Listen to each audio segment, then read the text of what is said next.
Yo, what's up, y'all? It's Drifter for King Legacy, man, on some CarX Drift Racing Online for the PS4. And today I'm going to be trying to give some tips, man. Basically, the car setup that I run. I know I pretty much show the car setup that I run in a lot of videos, but I'm going to go over each individual setup for the vehicles. They're pretty much similar for like every car, basically, or at least every car in my garage, man. Like the setup is pretty similar, pretty straightforward, stuff like that. Gonna try to help you or discuss or basically go over proper drifting line. There are basically two type of drift styles that you can do, man. Like some people like to go for that outside line to where they put the back bumper of their car, you know, like close to the wall, and then you have others that like to drift like an inside line and get as close to the apex of the corner as possible. Now, I've gone over this before. The tandem drift on here, really isn't good, especially if you want to learn how to practice tandem drifting. I would not recommend going to this mode. I fucking hate it. I think it's terrible. And basically, because the only reason why is because the tandem mode on here basically forces you to drift an outside line, which I absolutely hate. I think it's fucking stupid. I don't like how small the clip zones are. Like I said, they need to change it. And basically, you know, like I said, man, just do it like a professional, fucking thing. Have the AI drift one car, you know, and then basically you fucking chase or whatever, or, you know, like you lead, or, you know, how fucking professional drifting fucking works, man. Do away with the clip zones. They're small as shit. The hard as hell to fucking hit. It's just annoying. Is not a fucking fun mode to play, especially if you're not fucking good at it. I'm sure as hell not good at it. And if you're trying to do that to grind out money, you're wasting your fucking time. Basically, like I said, the way you want to grind money is Springstone reverse, okay? So like when you start off the game, like I said, you're not going to be making a whole lot of money. You're not, okay? You're going to have a shitty car that's not going to be upgraded. It's going to be slightly hard to drift. Just deal with it, you know, until you get enough money, get that turbo or that ultimate tune. And then, once I go over my tuning, just set it up like that. Grind out whatever course, like the beginner course, till you have enough money to unlock Springstone Reverse. Then grind that course out. Like I said, if you're averaging 40,000 points on that course per run, you're going to be making about $250,000 each run. Okay, so like 4 runs, boom, that's 1 mil. You got enough. Go ahead, try to save up, get you a class 4, class 5 vehicle.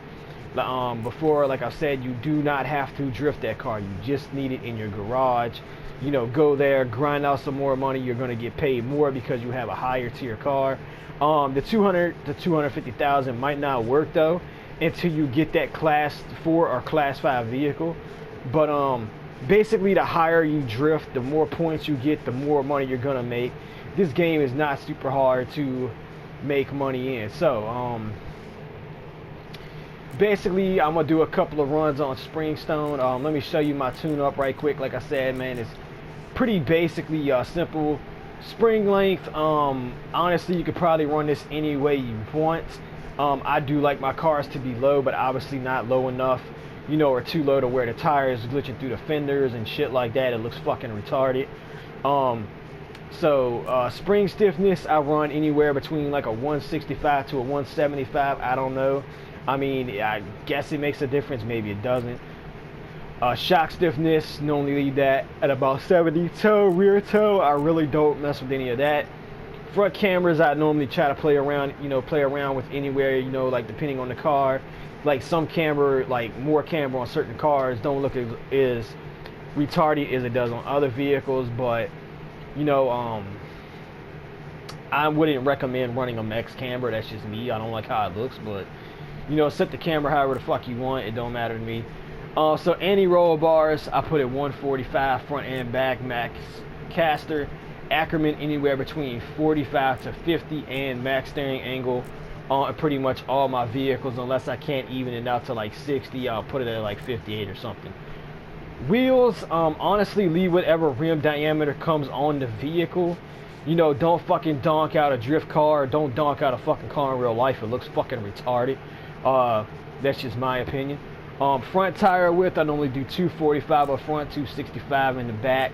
Tire pressure anywhere between 165 to 175, depending on the horsepower, okay?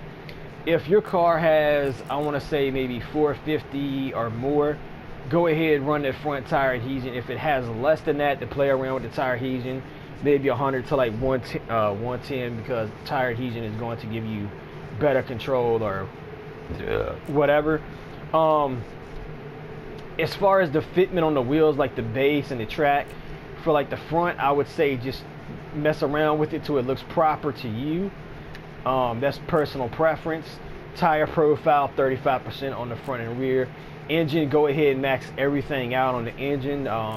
Transmission, leave it the fuck alone. I personally don't mess with the gears. I do like having even numbers or in numbers in increments of 5. I'm fucking weird like that. But yeah, I would just leave, honestly, the gearing alone for real. And then brakes, I pretty much leave everything the same except for the front brake bias. I put that at 80%. So that's the car setups, like, you know. So there you go. Like I said, to make money, Springstone reverse. This is probably one of the easiest courses to drift. The transitions are simple.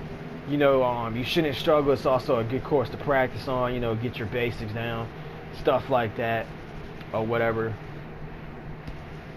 So this is gonna be your money maker right here.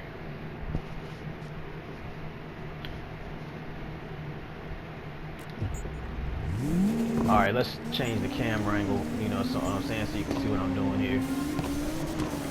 So basically, I like to go out, initiate somewhat early, so I can get pretty close to the inside of the turn.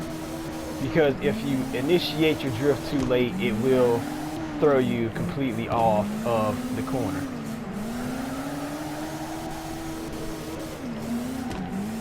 Also, if you start drifting out a little bit farther than what you like, you can kind of tap the brake. It will increase your angle, and it will also, you know, kind of like drop your vehicle a little closer to the inside of the turn. Now, some turns you're not going to be able to get the you know, whole apex or something like that. It is extremely challenging, but you know, it's just something you have to practice on. You know, like that one, start off on the inside, swing it out a little wide, tap the brake, and then just come back into the inside. Try to get a decent angle here. You know, this corner right here can be tricky. Throw it out wide. Depending on the horsepower of your car, it might be easier to get than lower horsepower cars. You know, but that's just it right here. Boom, clip the rumble strip. Throw it back about halfway. That way you can come in here, cut this corner pretty close. Now this corner, you can link it all the way with higher horsepower cars to continue drifting. And then other times you might have to man-jai it. I mean, like I said, it depends on the car and it depends on your style as well. And then pretty much just come in, boom, that's the end of that run. I always do normally do 2 runs, you know what I'm saying, 329,000 right there. You know, so like I said, man, the better you drift, you know, the more points you get, the more money you're going to make, you know. How the hell I got a 60,000 on this course, I do not fucking know.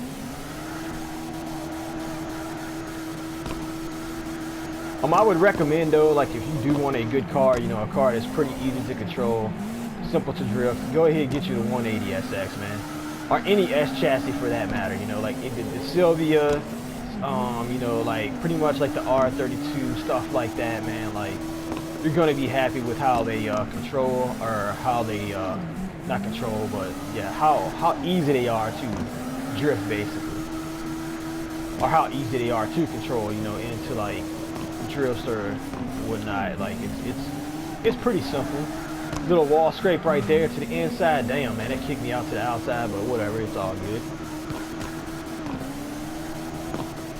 Drifted that out super wide, cut back into the inside right here on the rumble strip.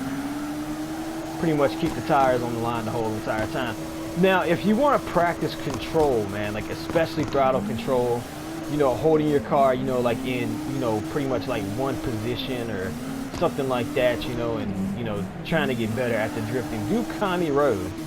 You don't have to have the track. You know, you can just go on to an online session, set a password if you want to practice this by yourself, and then do what I like to call like the 1 lane challenge, or basically my friend Logan came up with it, to where you drift county road and you try to keep as much of your vehicle as possible in 1 lane.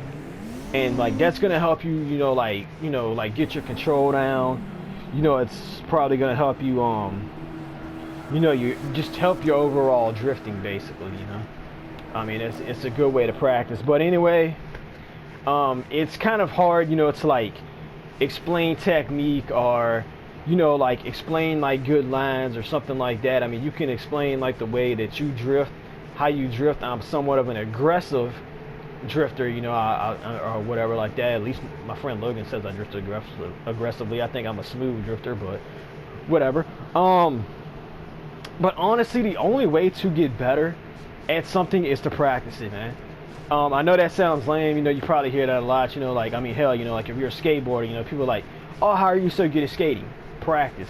Same with BMX, paintball, football, baseball, soccer, anything you do, man, it goes back to practicing, like the reason why, like a lot of people, are like good at drifting is because they have a lot of seat time.